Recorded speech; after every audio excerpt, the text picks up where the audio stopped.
Emergency कभी भी बताकर नहीं आती, और अगर हम पहले से तैयार हो तो हम किसी भी इमरजेंसी का डट कर सामना कर सकते हैं। नमस्कार दोस्तों, मैं doctor Priyanka Deswal, obstetrician and gynaecologist. आज बहुत ही इम्पोर्टेंट टॉपिक के बारे में बात करने वाली हूँ कि आपको प्रेगनेंसी में इमरजेंसी मेडिसिन किट में क्या क्या रखना चाहिए और ये क्यों जरूरी है। तो सबसे पहले हम बात कर लेते हैं कि प्रेगनेंसी एक बहुत ही खूबसूरत सफर है।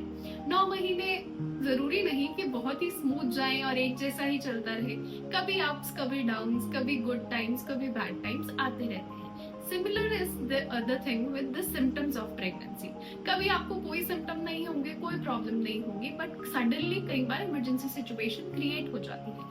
तो ऐसी ही सिचुएशन में आप पैनिक नहीं हो और आप और आपका बेबी बिल्कुल सेफ रहे, उस कंडीशन के लिए आपके पास एक इमरजेंसी मेडिसिन किट रेडी होनी चाहिए। इस किट में आपको क्या क्या रखना है वो मैं आज आपको स्टेप बाय स्टेप बताने वाली हूँ। ध्यान कर लेना और नोट कर लेना, साथ ही प्रेग्नेंट महिलाओं के साथ भी शेयर कर देना। प्लीज ध्यान रखें कि ये कोई किसी तरह का कोई मेडिसिन प्रिस्क्रिप्शन नहीं है, ये सिर्फ जनरल गाइडलाइंस के अकॉर्डिंग एक इमरजेंसी मेडिसिन किट बनाने की गाइडलाइंस है जो हर प्रेग्नेंट महिला को पता होनी चाहिए। और जैसे ही आपको प्रेगनेंसी कंफर्म हो, आपको अपने डॉक्टर से कंसल्ट करके ये किट रेडी कर लेनी चाहिए।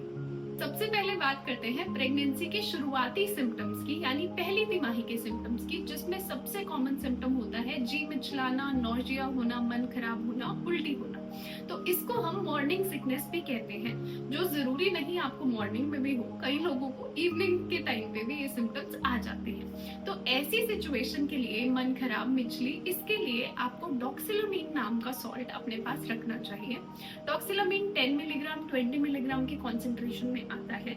जिस समय भी आपको मॉर्निंग सिकनेस, यानी अगर मॉर्निंग में ज्यादा होती है या इवनिंग में ज्यादा होती है, तो तब आप ये टैबलेट ले सकते हैं। Number 2, ondansetron for vomiting. अगर आपको वॉमिटिंग की समस्या है या फिर बहुत ज्यादा बार बार आपको उल्टी हो रही है जिस वजह से आप कुछ खा नहीं पा रहे, तो ऐसे सिचुएशन के लिए आप ऑर्डेंसेट्रॉन नाम की टैबलेट रख सकते हैं, जो बहुत सारे ब्रांड नेम से अवेलेबल है।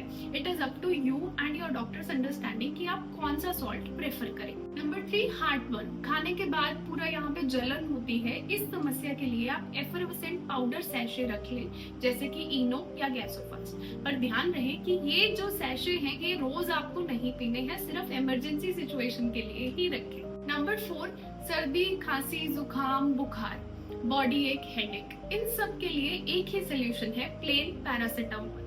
पैरासीटामोल 500 या 650 की कॉन्सेंट्रेशन में आप रख लें। ध्यान रहे कि बुखार, हेडेक, बॉडी एक होने पर आप डाइक्लोफिनाक या एसिक्लोफिनाक या आइबुप्रोफेन ये सॉल्ट नहीं लें, बिकॉज ये एनएसएड्स कैटेगरी में आते हैं। बेबी की सांस लेने की क्षमता को ये अफेक्ट कर सकते हैं। तो इस चीज का ध्यान रखना कि पैरासीटामोल सेफेस्ट एनाल्जेसिक है प्रेगनेंसी में, वो भी हमें बहुत ज्यादा अगर समस्या हो रही है तो ही लेना चाहिए।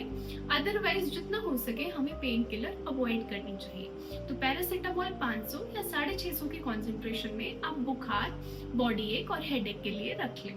नंबर 5, पेट दर्द। अगर आपको पेट के ऊपर के हिस्से में दर्द है, जस्ट आपके चेस्ट के लोअर रीजन में, अगर आपको वहां दर्द है तो मोस्ट प्रोबेबली ये एसिडिटी की वजह से होता है। तो ऐसी कंडीशन के लिए आप पीपीआई कैप्सूल जैसे कि पेंटोप्राजोल, रेबिप्राजोल, इसोमेप्राजोल ये रख सकते हैं। इसके अलावा अगर आपको कैप्सूल लेना पसंद नहीं है तो आप एंटासिड सिरप जैसे डाइजीन, जेलुसिन ये भी रख सकते हैं। एंड अगेन, जैसा कि मैंने पहले मेंशन किया, अगर बहुत ज्यादा सीने में जलन, हार्ट बर्न ये समस्या होती है तो इमरजेंसी सिचुएशन के लिए इनो या गैसोफास सैशे रख सकते हैं। पेट के नीचे के हिस्से में दर्द है तो ऐसी सिचुएशन के लिए आपको ड्रोटोवरन ये सॉल्ट रख सकते हैं। ध्यान रहे प्रेगनेंसी में रह रहकर पेट दर्द होना, पेट में आटे चलना, क्रैम्प्स रहना, रेस्ट पे भी रिलीफ नहीं होना, इन सिम्टम्स को आपको इग्नोर नहीं करना है, आपको तुरंत अपने डॉक्टर से जरूर मिलना है। लूज मोशन, डिहाइड्रेशन, चक्कर आना, लो बीपी, इन सब समस्या के लिए आप ओआरएस या फिर इलेक्ट्रॉल या ग्लूकोन डी का पाउडर रख लें। बार बार पानी में घोलकर आप उसको पीते रहें, इससे आपका बीपी मेंटेन रहेगा, चक्कर आने की समस्या भी सॉल्व होगी।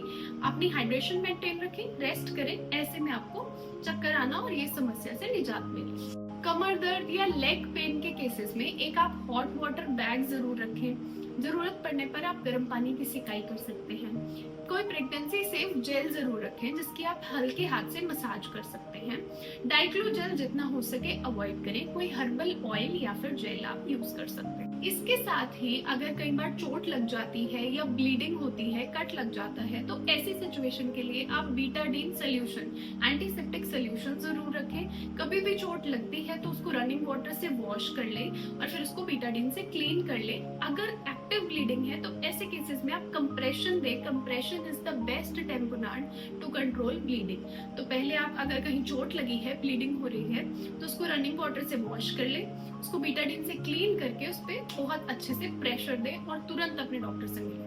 इमरजेंसी सिचुएशंस के केस में आप एक सैनिटरी नैपकिन का पैकेट भी जरूर रखें। यू डोंट नो, कई बार वजाइनल ब्लीडिंग हो जाती है, तो ऐसे में आप तुरंत पैड लगाएं और अपने डॉक्टर के पास पहुंच जाएं। इन सभी दवाइयों के अलावा अगर आपकी पहले से कोई दवाई चलती है, जैसे कि allergy, BP, sugar, thyroid, chronic medications, जो भी क्रॉनिक इलनेस है, उसके लिए जो भी आपकी दवाइयाँ चलती हैं वो आप अपनी मेडिसिन किट में जरूर रखें।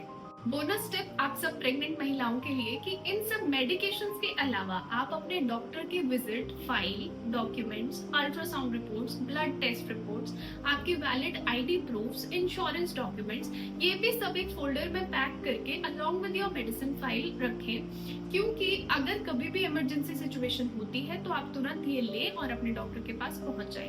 इसके अलावा आपके पास एक इमरजेंसी कॉन्टैक्ट लिस्ट जरूर होनी चाहिए कि बाय चांस कुछ हो तो आपके घर वालों या रिलेटिव्स को कॉन्टैक्ट किया जा सके। जैसे ही आप प्रेगनेंसी की पहली विजिट करते हैं अपने डॉक्टर के साथ, तो डॉक्टर से एक कॉन्टैक्ट नंबर जरूर ले, चाहे उनका पर्सनल नंबर हो या हॉस्पिटल नंबर हो, ताकि डॉक्टर की अवेलेबिलिटी का पता किया जा सके। आपके नियर बाय हॉस्पिटल्स के कॉन्टैक्ट नंबर आपके पास होने चाहिए। कोई भी इमरजेंसी हो तो आप तुरंत डॉक्टर के पास पहुंच जाए। इसके अलावा आजकल टेली कंसल्टेशंस भी होती है, तो आप अपने डॉक्टर से कंफर्म कर लें कि क्या वो टेली कंसल्टेशंस के लिए अवेलेबल है, ताकि इमरजेंसी सिचुएशन में आप पैनिक नहीं करें और इमरजेंसी हेल्प सीख कर सकें। तो ये थी मेरी कुछ यूजफुल टिप्स मेरी प्रेग्नेंट साथियों के लिए कि आप अपनी इमरजेंसी मेडिसिन किट कैसे तैयार करें। ध्यान रखें, प्रेगनेंसी एक उतार चढ़ाव से भरी जर्नी है, पर आपको प्रेगनेंसी के इमरजेंसी सिम्टम्स को कभी भी इग्नोर नहीं करना चाहिए। तुरंत अपने डॉक्टर से कांटेक्ट करके डॉक्टर से मिलना चाहिए। ये कोई रूटीन मेडिकेशंस नहीं है कि अगर सिर दर्द हुआ तो ये ले लिया और घर पे बैठ गए। नहीं, ऐसी गलती हमें नहीं करनी है। कुछ भी, ये इमरजेंसी रिजर्व मेडिसिन है। कुछ भी आपको प्रॉब्लम होती है, आप अपनी इमरजेंसी मेडिसिन ले, डॉक्टर से कंसल्ट करें और तुरंत हॉस्पिटल पहुंचे। It is just my general recommendation. मैं तो यही चाहती हूँ कि आपको इन मेडिसिन की कभी भी जरूरत नहीं पड़े, बट फिर भी तैयारी करना is always better than being panicked in case of emergency. So please, अगर आपको ये वीडियो हेल्पफुल लगा हो तो वीडियो को सेव कर लेना और साथ ही प्रेग्नेंट महिलाओं के साथ भी शेयर जरूर कर देना।